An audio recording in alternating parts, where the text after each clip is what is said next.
Hey, buddy. Eyes up here. So James Gunn's Superman is coming out in theaters this week, and I wanted to celebrate its release by talking about my favorite Superman story. I looked at my bookshelf trying to decide which comic I wanted to talk about, and I was kind of surprised to find that I didn't want to talk about any of them. It's not that I don't love stories like The Man Who Has Everything, Birthright, or Last Son. I do. It's just that as I was looking at those comics, I just realized that my favorite Superman story isn't from the comics. No, my favorite Superman story is an episode from the 90s animated series.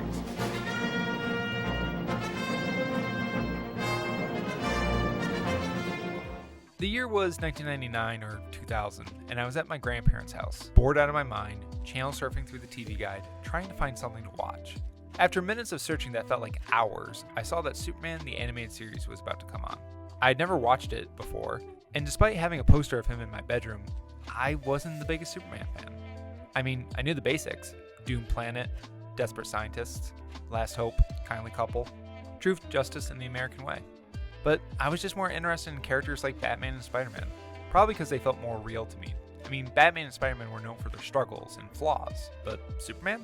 He's known for how good and powerful he is. That's not a bad thing, it just didn't make him as compelling to me as a kid.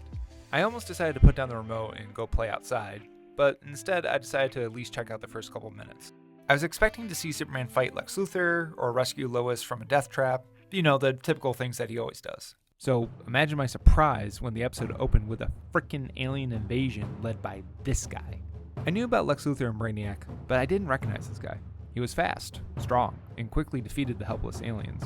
Okay, I guess this is the bad guy Superman's gonna have to fight later, I thought, only to have my mind blown when he took off his helmet and it turned out the bad guy was Superman. What? And if that was enough, it turns out he's working for this evil son of a gun, and he tells Superman that their next target for invasion is Earth. Whoa. This is all in the first 5 minutes of the episode, by the way. I need to lie down. I didn't know this at the time, but I wasn't just watching an episode of the animated series. I was watching the series finale, which traditionally not a great place to start watching a series for the first time. Yet, despite the fact that there was a lot going on, I was still able to keep up with it. So, this guy, he's called Darkseid, and he has the second greatest villain voice of all time behind Darth Vader. As a reward for today's conquest, I'm giving you your own world to rule. I told you once, Superman, if you would not be my knight, you would be my pawn. Carry that agony with you to oblivion, Superman. So apparently these two have fought a couple times in the previous episodes of the series, and Superman won all those fights. So as revenge, Darkseid has kidnapped and brainwashed Superman into being his personal flying monkey. I understood that reference. He wants to take the symbol of hope and turn it into a symbol of fear.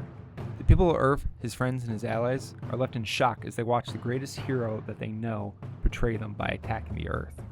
I had said earlier that I found Superman to be an uninteresting character to me because he was too good, but watching the Paragon of Good commit all this destruction, hurting his loved ones, that just felt wrong, unnatural.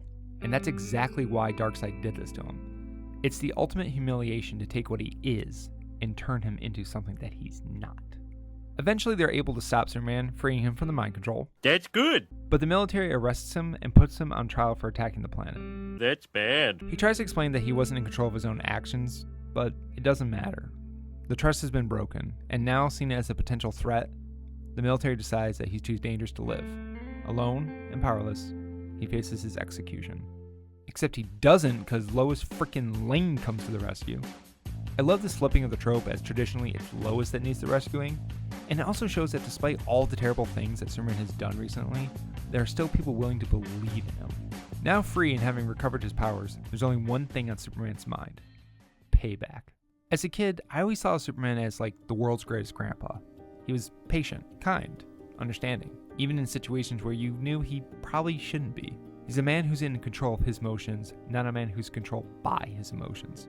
However, after having his mind twisted and broken, having those who once called him friend now cower in fear of him, well, even the best of men have their limits. All he wants, all he needs to do, is make Darkseid bleed, and heaven help anyone in his way.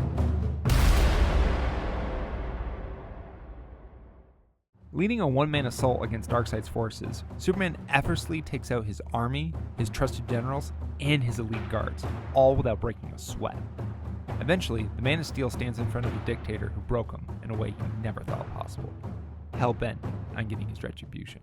There's a tendency to talk down to your audience in kid shows because, your audience is kids. If they don't understand what's happening, then they're probably going to switch to something else. It's why villains in cartoons sound like this. The electrostatic illuminator is the reason I became a villain! But Darkseid doesn't talk like that. Instead, he sounds more like a villain from the theater. I am many things, Kal-El. You couldn't begin to imagine half of them. But for now, I shall take the role of executioner. This dialogue makes him feel so different from any other villain I had seen before on TV. It made me feel like I wasn't just watching Superman fight a bad guy, he was fighting like a force of nature. That feeling only being exacerbated as Superman gets bloodier with each strike. But Darkseid doesn't even get scratched from Superman's best punches. Just when it seems like he's lost, Superman pulls a Hail Mary pass and actually manages to beat him. Briefly parading his victory, Superman tosses the now helpless dictator to his former slaves to do to him what they will. I was prepared for this. Well, we'll show you, old man! There he is! Go get him! But instead, this happened. Master. Let me help you, Master. Gently. Be careful. I was just as shocked and confused as Superman was when I first saw it, only to have clarity when Darkseid drops the coldest of bars. I am many things, Kal-El. But here, I am God. Superman may have defeated him, but there is no true victory here. Despite making this god bleed, he's still worshipped. And Superman, he's still a pariah. The episode ends with Superman asking Lois how he could ever make up for the damage he's done. How he could ever win back the trust of those that he betrayed. One person at a time. I think the reason why I love this episode so much is because of how it made me rethink my thoughts on the Man of Tomorrow. Superman wasn't perfect, he was just as flawed as my other favorite superheroes. And despite being so powerful, he couldn't just fix all his problems by punching them away. And yeah, Superman does have a good old-fashioned attitude, but man, this episode made me realize why that's so important for at least someone to have it. Because hope and goodness are like a flame in the dark. You don't realize how scary the shadows are until the flames are snuffed out.